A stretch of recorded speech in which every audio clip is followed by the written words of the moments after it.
Okay guys, welcome once more. Today we are going to be doing a basic tutorial on Proteus. If you have if you are already having the Proteus software in your computer installed already, you can easily dive in.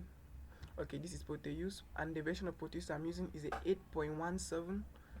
Okay, we launched the software. It's actually loading. Okay, this is the welcome page or the main page. You can see get started, help, about. Here you have updates about the latest version of the software, and up here you have open project. If you had already done a project, an existing project, and you want to go back to it, you can literally just click on open project, or you take a new project or a new flowchart, or you open a sample project. But this normally comes with new projects, with projects that actually embedded into the system. Why? For in case you want to study on some things that already existing, you go there and you check what's actually there and you try to like get the technologies behind it. Okay, for our case we're going to be creating a new project today, so create new project.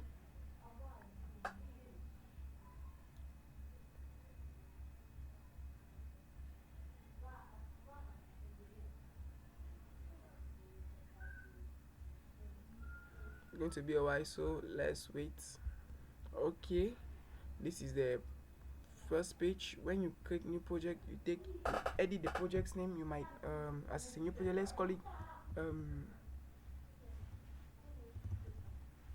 let me say test one, as it's the first test we're working on Proteus. I want to name it test one. Okay, this is actually the file part. It means where is the file going to be saved in your computer. As for my case, it's going to be going to document. I take next.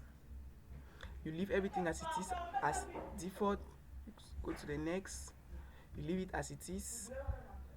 You go to the next. You leave it as it is. You leave it as it is, and we are done.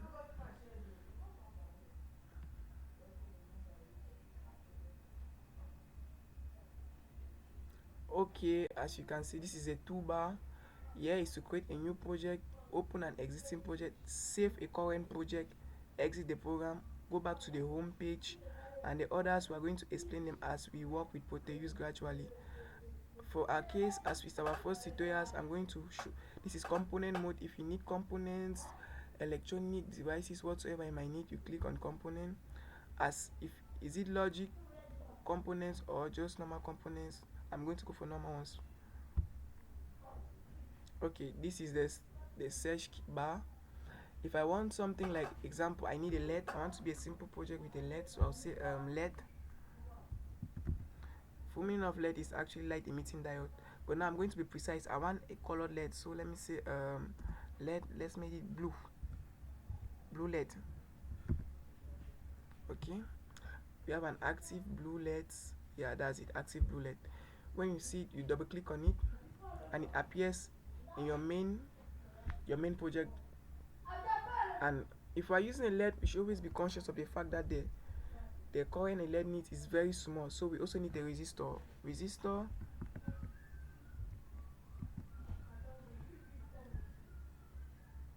Okay, as you start typing, it comes out. So now I'm going to take this one. I'm going to take yeah, the first case. Why not? As I've double clicked on it, that's already in front. Okay, let's make the LED should be able to control it. It means we need a switch. Okay, for the case of the switch, I'm going to be taking a single pole, single throw. In other words, that's a one-way switch in clear English. Okay, this is a single pole, single throw. Okay, I double click and it appears in front. Now the next thing, we need a supply. You can actually be a circuit. An electrical circuit is a combination of active and passive components. So we had already taken our passive components. Now we need an active component. So in our case, let's take a battery.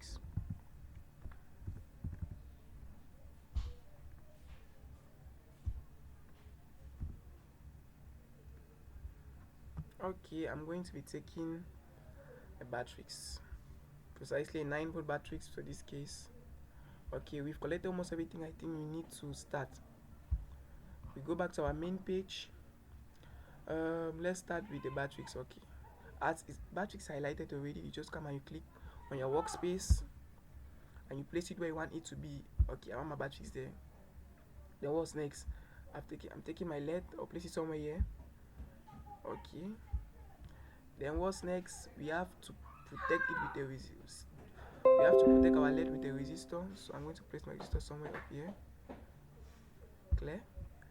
Then what's next? We need a switch who's going to be controlling the circuit. Okay, I drop my switch. Top. Now for us to perform calculation, you see when I'm close to the battery, the pencil becomes green. It means from here I can connect. And when I click, I drag. And when I'm there, I click again, it connects. Click, I drag to my resistor, connect. From the resistor, I connect to my diode. Okay, my light emitting diode precisely. And from the neutral, it goes back to my diode. Okay, if you the characteristic of this diode, that this diode is a 3-volt diode, meaning maximum above 3 volts is going to burn our diode, it's going to damage our diode. So the first thing we do, we need to regulate the parameters of this Batrix. You left click on it, you double left click on it, sorry. Okay, you open the parameters, you can drop it to 3 volts. 3 volts, and you confirm. Now the resistor, this resistor is 100,000 ohms. That's 100 kilo ohms. So it will be too much for the resistor. So what we do, we are going to also edit these parameters. We are going to use a 100 ohms. Yeah, let's just take off the key. 100 ohms. When you're done wiring your system, now it's time to simulate. What I do is just I come down here on simulate and I click. When it's green, it means that simulation is running. So when I close the switch, what happens? The LED comes on. And this is a zoom in button. I zoom in so you can clearly see. When I turn it off, the LED goes off. On, off. Okay, this was our first project with Photeus. Thank you guys for watching up to this moment, and see you guys later for the next Photeus project. Okay, goodbye.